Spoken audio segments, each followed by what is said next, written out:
memperkenalkan diri. Nama saya Asya Karnasiwi, NPM 1821020436. Di sini saya akan menjelaskan tentang kewarisan dalam Islam. Pengertian: hukum kewarisan adalah hukum yang mengatur tentang pemindahan, yang lebih tepat adalah pemindahan hak kepemilikan harta peninggalan pewaris, menentukan siapa-siapa yang berhak menjadi ahli waris dan berapa bagiannya masing-masing. Secara bahasa, kata waratsa asal kata kewarisan digunakan dalam Al-Quran dan dirinci dalam Sunnah Rasulullah. Hukum kewarisan Islam ditetapkan. Secara bahasa, kata waratsa memiliki beberapa arti. Yang pertama mengerti surat Al-Na'am, yang kedua memberi Al-Zumar, yang ketiga mewarisi surat Maryam. Dasar hukum: firman Allah Subhanahu wa taala surat An-Nisa ayat 7, artinya bagi orang laki-laki dan hak bagian dari harta peninggalan ibu bapak dan kerabatnya, dan bagi orang wanita dan hak bagian pula dari harta peninggalan ibu bapak dan kerabatnya, baik sedikit atau banyak menurut bagiannya yang telah ditetapkan.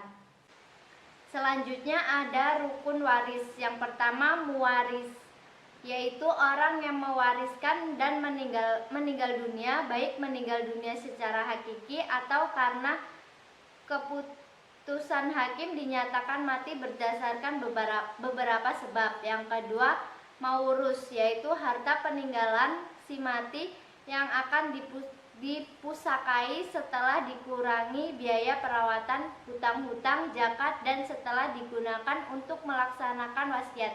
Harta pusaka disebut juga miros istural dan tarikah. Yang ketiga waris, yaitu orang yang mewarisi yang mempunyai hubungan dengan si mewaris, baik hubungan itu karena hubungan kekeluargaan atau perkawinan.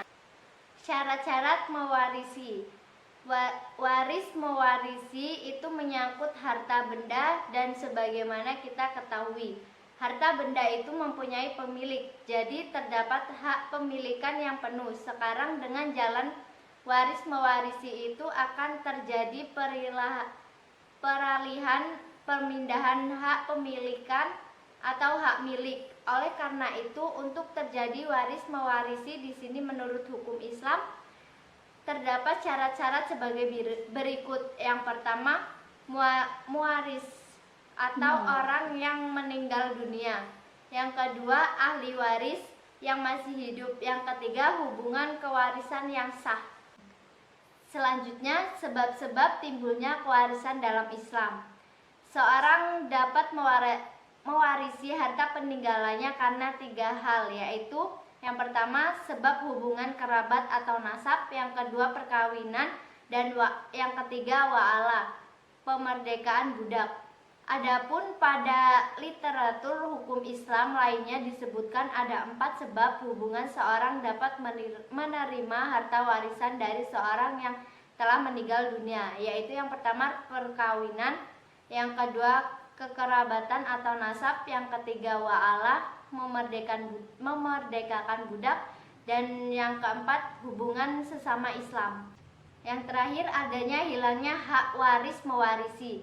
Halangan mewarisi adalah tindakan atau hal-hal yang dapat menggugurkan hak seorang untuk mewarisi karena adanya sebab atau syarat warisi. Namun karena sesuatu maka mereka tidak dapat menerima hak waris. Hal-hal yang menyebabkan ahli waris kehilangan hak mewarisi atau terhalang mewarisi adalah sebagai berikut. Yang pertama perbudakan, yang kedua pembunuhan, yang ketiga berlainan agama. Sekian presentasi dari saya. Bila ada kesalahan saya mohon maaf. Wassalamualaikum warahmatullahi wabarakatuh.